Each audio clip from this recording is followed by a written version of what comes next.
মচমচে ক্রিস্পি এই আলুর রেসিপি সন্ধ্যাবেলা চায়ের সাথেও ভালো লাগবে, ডাল ভাতের সাথেও এটি ভালো লাগবে। তো এই রেসিপিটি একবার অবশ্যই বাড়িতে ট্রাই করুন। খুব কম উপকরণে এই ক্রিস্পি মচমচে আলু রেসিপিটি তৈরি হয়ে যাবে। হ্যালো ফ্রেন্ডস, মাদার কুক চ্যানেলে সবাইকে স্বাগত। আজকে আমি আপনাদের সাথে শেয়ার করব ক্রিস্পি মচমচে আলুর পকোড়া বা আলুর বড়া বা যাই বলুন, আলুর রেসিপি। তো এই আলুর রেসিপিটি পয়লা বৈশাখে সবাইকে নববর্ষের শুভেচ্ছা জানিয়ে আপনাদের সাথে শেয়ার করব আলুর রেসিপি। দেখুন বন্ধুরা, এই আলুর পকোড়া আমার কতটা ক্রিস্পি হয়েছে দেখুন। ক্রিস্পি আলুর রেসিপি বানাবার জন্য এখানে আমি দুটো এরকম সাইজের আলু নিয়ে নিয়েছি, মিডিয়াম সাইজের দুটো আলু নিয়ে নিয়েছি। প্রথমে আমি আলুর খোসাগুলো ভালো করে ছুলে নেব। তো খুবই ইজি এবং খুবই সহজ, খুব চটজলদি হয়ে যায়। আলুগুলোকে ভালো করে ছুলে নিলাম। এবার আলুগুলোকে ভালো করে ধুয়ে নেব। আলুগুলোকে ভালো করে ধুয়ে নিলাম। এবার এখানে আমি একটা বড় বাটি নিয়ে নিয়েছি আর একটা গ্রেটার নিয়ে নিয়েছি। দেখুন, আপনারা খুব পাতলা পাতলা ঝিরিঝিরি করে ছুরি দিয়ে কেটেও নিতে পারেন, তবে আমি এখানে একটা গ্রেটার নিয়ে নিয়েছি। এখানে অনেক রকমের গ্রেটার আছে, তবে আমি এই বড় গ্রেটারটা দিয়ে আলুটাকে গ্রেট করে নেব, যাতে আলুটা ছাড়া ছাড়া থাকে। খুব মিহি গ্রেটার দিয়ে গ্রেট করবেন না, তাহলে আলুর পকোড়াগুলো ভালো হবে না। একটু যাতে মোটা মোটা দানা দানা থাকে সেইভাবে আলুটাকে গ্রেট করে নিতে হবে।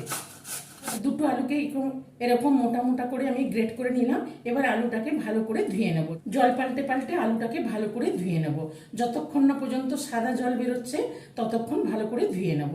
আলুটাকে একদম সাদা জল বেরোনো পর্যন্ত ভালো করে ধুয়ে নিলাম। দেখুন কত সুন্দর পরিষ্কার সাদা জল বেরিয়ে গেছে। এবার আলুটাকে আমি একটা ছাঁকনিতে ছেঁকে নেব। আলুটাকে পরিষ্কার করে ধুয়ে একটা ছাঁকনিতে ছেঁকে নিলাম, যাতে জলটা ভালোভাবে ঝরে যায়। জলটা অনেকটাই ঝরে গেছে। এবার আমি যখন করে জলটাকে ভালো করে হাত দিয়ে চেপে নেব। কিচেন তাওয়ালের মধ্যে ভালো করে ছড়িয়ে দিচ্ছি। আলুগুলোকে এই কাপড়ের মধ্যে, কিচেন তাওয়ালের মধ্যে ছড়িয়ে দিয়েছি। এবার আমি ভালো করে বাকি কাপড়টা দিয়ে চেপে চেপে জলটাকে একটু মুছে নেব।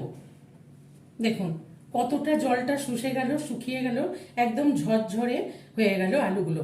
এখানে কিন্তু আর জল নেই, কোনো রকম জল নেই। এবার এখানে আমি একটা বাটি নিয়ে এই বাটির মধ্যে আলুটাকে নিয়ে নেব।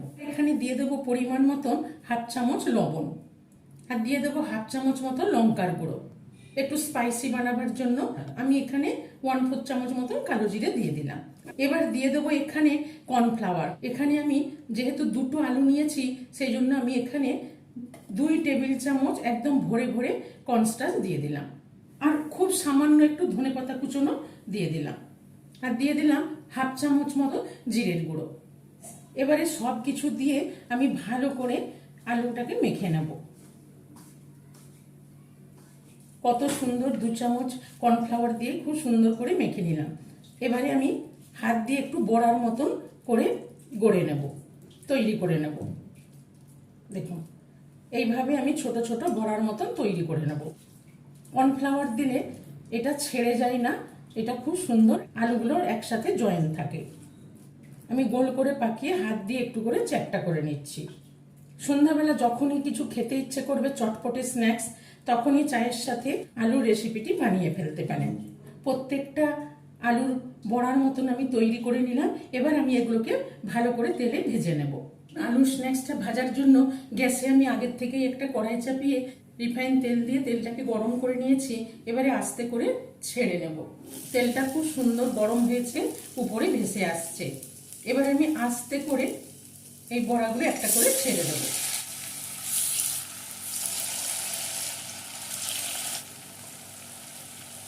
বড়াগুলো দিয়ে দিলাম, দিয়ে এবারে গ্যাসের ফ্লেমটা লো টু মিডিয়ামে রেখে আস্তে আস্তে মচমচে করে ক্রিস্পি করে ভেজে নেব। এক পিঠটা একটু ভেজে নিয়ে একবার উল্টে দেব।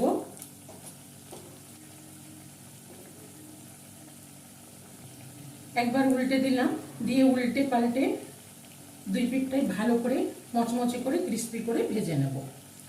গ্যাসের ফ্লেমটা কিন্তু লো টু মিডিয়ামে রেখেই ভাজতে হবে। হাই ফ্লেমে দিলে আলুগুলো কাঁচা থেকে যাবে, ভালো করে ভাজা হবে না, মচমচে হবে না, ক্রিস্পি হবে না। দিয়ে আবারও একবার উল্টে দেব। এইভাবে উল্টে পাল্টে ভালো করে মচমচে করে ক্রিস্পি করে ভেজে নেব। দেখুন এই আলুগুলোকে মচমচে করে ক্রিস্পি করে ব্রাউন করে ভেজে নিলাম। এবার এইগুলোকে উঠিয়ে নেব। দেখুন বন্ধুরা কত সুন্দর হয়েছে দেখতে। এবার এগুলোকে উঠিয়ে নিলাম। বাকিগুলো দিয়ে দিলাম তেলের মধ্যে।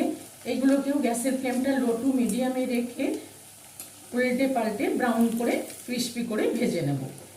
এগুলোকেও ব্রাউন করে ক্রিস্পি করে ভেজে নিলাম। এবার এগুলোকেও উঠিয়ে নেব। কি দারুণ হয়েছে দেখুন। এবার এগুলোকেও উঠিয়ে নিলাম। তো চলুন এবার গরম গরম পরিবেশন করে নেব। সন্ধ্যাবেলা চায়ের সাথে এই গরম গরম আলুর পকোড়া অসাধারণ লাগে। বাড়িতে অতিথি এলেও এই রেসিপিটি বানিয়ে ফেলতে পারেন চট করে। তো চলুন বন্ধুরা, এই রেসিপিটি ভালো লাগলে মাদার কুক চ্যানেলটিকে লাইক, শেয়ার এবং সাবস্ক্রাইব করার অনুরোধ রইল।